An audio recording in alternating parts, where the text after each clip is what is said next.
Bom, meu nome é Hernan Alaki, eu sou argentino, moro aqui faz 17 anos já, aqui em São Paulo. Era de Buenos Aires e agora estou morando aqui, tenho 2 filhos brasileiros e tenho a vida aqui com uma produtora, um festival de música. Como é a sua cidade na Argentina? A minha cidade na Argentina, eu moro na periferia de Buenos Aires, que seria a província de Buenos Aires, não seria a capital. É um bairro baixinho, sem muito prédio, onde você basicamente se cria na rua. Eu me criei batendo bola na rua. Muita bicicleta, é um bairro bem bonito, bem família, assim.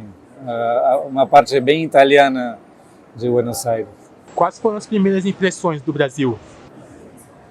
Brasil, a minha primeira impressão foi que era muito grande. Eu vim aqui para São Paulo, né, mas eu trabalhei muito tempo em televisão. Eu vim com uma produtora que fazia um programa da Band que se chamava CQC. E aí a gente viajou muito, conheci muitos lugares do Brasil.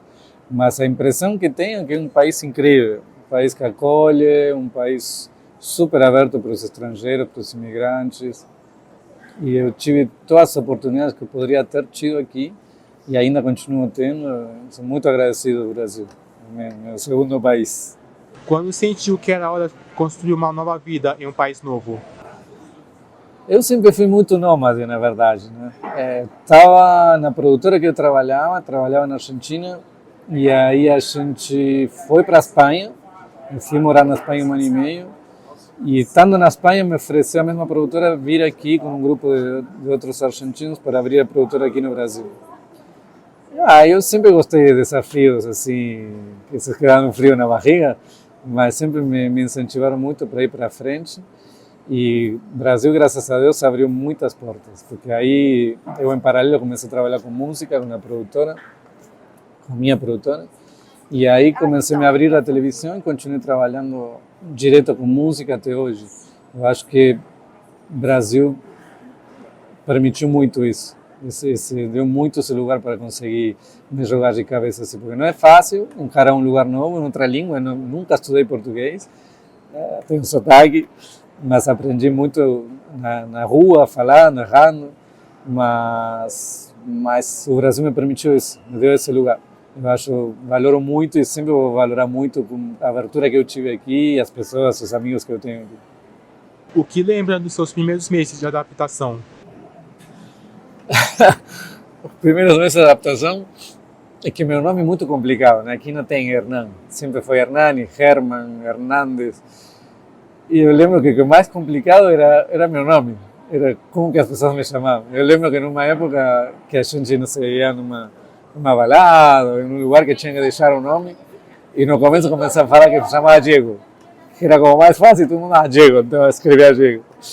Mas não tinha uma dificuldade. Eu acho que eu cheguei tendo um trabalho, cheguei tendo um grupo de pessoas amigas, então foi mais simples em algum ponto me adaptar. Claro que a família, eu tenho até hoje família na Argentina que eu vou com meus filhos para lá, sempre a gente visita, que eu acho que é mais complicado em algum ponto é a família, mas depois a adaptação, pelo menos eu sempre me adaptei rápido nos lugares que eu fui. Eu não fico na mágoa, então fico indo para frente. Então eu acho que, sei lá, o Brasil tem muita coisa da Argentina, a Argentina tem muita coisa do Brasil. Nunca me senti tão estrangeiro aqui, sempre foi uma coisa muito irmã mesmo. E os choques culturais aqui no Brasil? Choques culturais comparado com a Argentina, você fala? Eu acho que o grande choque cultural foi o carnaval, porque a Argentina tem carnaval de rua, tem carnaval de sambódromo, igual que aqui. Tem vários países, Uruguai, tem muitos, Colômbia, tem muitos países que tem carnaval. Mas eu acho que o choque assim foi meu primeiro carnaval, que achei incrível, foi um monstro lindo, assim, enorme. E acho que foi muito bonito descobrir. Depois do primeiro carnaval, eu virei fã de carnaval. Ainda não visitei alguns lugares, BH, quero visitar outros lugares, outros carnavais. Mas o carnaval de rua é sagrado, eu acho que é incrível, muito brasileiro, muito, não sei, Até eu trabalhei fui um dos 5 ou 7 coordenadores do Carnaval de Rua São Paulo por 6, 7 anos. Gosto muito do Carnaval, entendo o Carnaval como folião e entendo o Carnaval também como prefeitura, como estrutura de trabalho. É um mundo bem legal. O costume do brasileiro de falar alto e gesticular bastante com as mãos é algo que te faz se sentir na Argentina? Claro, a Argentina tem uma base italiana, quase 60, 70% e espanhola. Tipo, todo mundo fala alto, todo mundo usa as mãos. Eu acho que nunca senti isso de que... Eu sei que muita gente fala, não, o brasileiro fala muito alto, mas na Argentina é igual, todo mundo. O latino em si fala alto. Acho que não tem problema de ficar os berros assim. Acho legal. Vocês gostam do nosso futebol, das nossas praias. O que mais vocês gostam da gente que não seja tão comentado assim? O que eu gosto do Brasil, que não seja comentado, tirando futebol e praia, as pessoas. Eu acho o brasileiro em si incríveis. A forma de viver, a forma de ver a vida, sei lá, acho uma das coisas mais positivas e mais legais. Não sei, que tem a ver com comida, feijoada, gosto muito da feijoada, já aprendi a fazer feijoada, meus amigos não acreditam que eu faço uma feijoada melhor que eles, mas eu acho que o calor das pessoas, eu acho que umas coisas que talvez na Argentina a gente tenha referência muito do carioca, nesse sentido, mas eu acho que todos os lugares que eu visitei do Brasil tem isso também. Eu acho que o calor das pessoas é muito legal, é muito... Um abraço sempre aberto, sempre não tem rejeição, sempre senta aqui e vamos conversar, acho legal. Como entende o papel de levar a imagem da Argentina para o mundo? A imagem da Argentina para o mundo é um desafio hoje, mais com o que está acontecendo mundialmente depois da Copa do Mundo. A Argentina está atravessando um momento histórico que precisava atravessar, que era tirar essa estrutura de que a Argentina é um país branco e europeu e cair na real que a Argentina é um país com quase uns 55, 60% de afrodescendência e da descendência indígena também, que foi uma coisa que sempre na história quiseram derrubar todos os governos, sempre tentar ter essa coisa mais europeia, branca europeia, colonizadora. E eu acho que um dos grandes desafios para fora é levar isso. Eu acho que o trabalho que a gente está fazendo agora com o Milo J é trazer toda essa identidade marrom, que traz toda essa mochila, essa identidade que na Argentina não se fala, que na Argentina não se discute, e é o momento ideal, porque está tudo fervendo nesse momento. Tudo bem que foram generalizações para um lado e para o outro, eu achei bem ruim nesse sentido, mas é um momento que as coisas estão na mesa. Talvez é um momento de sentar e dialogar e entender. Eu acho que é um momento bom para levar a imagem certa da Argentina para o mundo. Que sempre tem uma imagem que eu acho que não é que seja ruim, mas não era 100% certa de como a Argentina é. Talvez a Argentina, Buenos Aires é uma Argentina, mas a Argentina, Mendoza, Patagônia, sei lá, o norte da Argentina é outro país. É outra mistura, é outra diversidade, que talvez não se conhece tanto. Eu acho que esse é o momento que agora está o cenário como para todo mundo começar a olhar para outro lugar e ver realmente como que é essa diversidade argentina que não se exporta tanto, porque não querem exportar tanto. Mas eu acho que é um trabalho difícil, mas morando aqui, que sempre tem a briga do futebol e algumas pessoas levam essas brigas para outro lugar, mas eu já aprendi a filtrar, embora tenha momentos complicados, como esse último momento, eu acho que foi muito além das coisas, mas acho que eu aprendo a filtrar para conseguir que meus filhos consigam entender também como que é a realidade da vida lá e como que e quão real é o que as coisas que se falam e quanto não são reais as coisas que se falam. Todos os países da América Latina sofreram a mesma coisa, que foi a colonização, seja por espanhóis, italianos, portugueses. Eu acho que se perdeu muita identidade nacional. Eu acho que tem muita gente querendo trazer nacionalidade de novo para o centro, mas estamos num momento histórico mundial, mais na América Latina, que está difícil. Tem Brasil e México sobrevivendo a um eixo de uma política que vai contra tudo que a gente, pelo menos o que eu quero.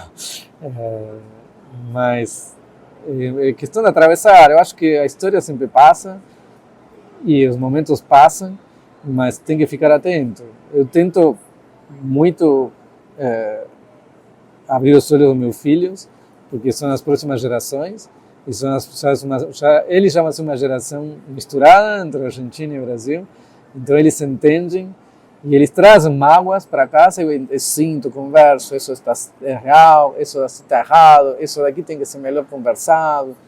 Então, eu acho que é o momento de tentar manter o diálogo e não tentar levar tudo para o sim ou para o não. Entendeu? Durante o Mundial de 26, teve uma onda forte de ódio contra os argentinos. Eu imagino que essa fase, ainda mais sendo como pai, foi muito difícil para você, né? Por questões, eu acho que a criança repete muito, que se repete nas famílias, né? Como eu te falei, eu consigo filtrar, eu já vinha conversando com amigos e amigas também argentinas que moram aqui, porque meio que a gente acaba sendo amigo argentino ou amiga argentina de muitos amigos brasileiros. E era uma descarga única das coisas que estavam acontecendo. E talvez eram coisas que para mim também eram indignantes, tipo a advogada que saiu dessa balada fazendo esses gestos, os caras no futebol fazendo esses gestos. Eu fico igual que todo mundo, indignado com isso aí, que a primeira coisa que falo é vá para a cadeia, não se faz isso. Mas é difícil uma criança entender isso dessa maneira. E essa Copa foi complicada, foi várias vezes meu filho chegando, falando que os amiguinhos falavam que todo argentino era racista, que todo argentino era machista. E eles tristes, porque eu incentivei muito a torcer quando o Brasil joga para o Brasil, quando a Argentina joga para a Argentina, quando era Argentina e Brasil, cada um escolhe. Cada um escolhe. Mas é uma forma de incentivar, mas ao mesmo tempo tem que explicar por que sai do futebol. O problema da criança é por que está saindo do futebol. O que tem a ver isso que está acontecendo aqui com isso que está acontecendo aqui? Então você tem que trazer histórias daqui, contextos dos dois lugares para ele começar a entender dentro de uma criança de 10 a 11 anos consegue entender, para conseguir se sentir incluído dentro da problemática e conseguir socializar essa problemática e levar em frente essa problemática. Eu nunca escondi as coisas para ele. Coloquei o vídeo do cara no estádio fazendo o que ele fez, coloquei o vídeo da mulher, coloquei isso aqui, coloquei isso lá. Eu dei exemplo dos dois lugares e falei, está vendo que sempre acontece isso em muitos lugares. Então, tem que sentar, não todo mundo é assim, mas é difícil para uma criança nessa idade não se sentir excluída se ele fala que não ao que todos os amiguinhos estão falando. Então é muito delicado aí. Eu consigo dialogar, às vezes não dá, com outras pessoas da minha idade, mas criança é complicado, e é aí onde se forma a questão.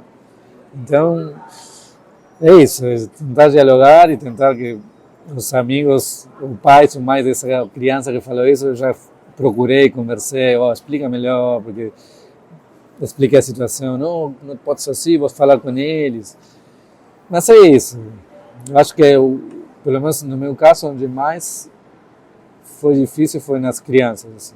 Como entende que a sua história de vida possa inspirar outros imigrantes a viverem no Brasil? Olha, eu acho que o mais difícil é tentar não se sentir de fora, que é a primeira coisa é a primeira barreira que você tem que passar. Eu acho que para mim a barreira de estou aqui, estou em casa, volto para Buenos Aires, estou em casa, leva um tempo, leva muita coisa, mas eu acho que o mais legal é você tentar ter uma abertura para conseguir entender 100% um lugar onde você vai. O Brasil tem isso, tem oportunidade de trabalho, tem oportunidade de amizade, tem oportunidade de muita coisa. Para mim nunca foi um país que me fechou as portas, nunca me fechou uma porta na cara. As portas que se fecharam porque eu também não fiz muita coisa para que se abrirem, se abram essas portas. Mas Eu acho que é um país que tem muita oportunidade, um país que abraça, um país que você consegue ter uma família, que você consegue ter um projeto, você consegue encarar um projeto. O que mais, o que eu acho que tem que insistir. Tem que entender, tem que dar a cabeça contra a parede, tem que continuar. Mas é um lugar que, pelo menos para mim, sempre que insisti, sempre que fui para frente, as coisas funcionaram. Até hoje são assim, tem vezes que deu errado, tem vezes que dá certo, mas como tudo, sei lá. Mas acho que é um país com oportunidades e dá para aproveitar essas oportunidades.